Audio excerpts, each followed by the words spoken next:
Hey, Mike Whiteside here at Black Dog Salvage, and we're going to do a real cool feature on the end of this wall using authentic barn board shiplap. It's real easy to do. You can do it with any tools you have at your house. Have fun watching us do a couple of different styles. Lap it.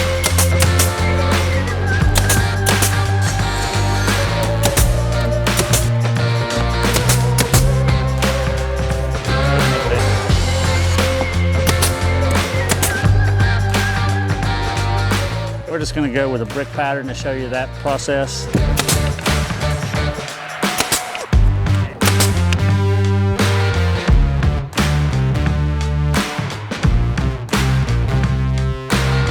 Have fun with it, and we got lots of it coming.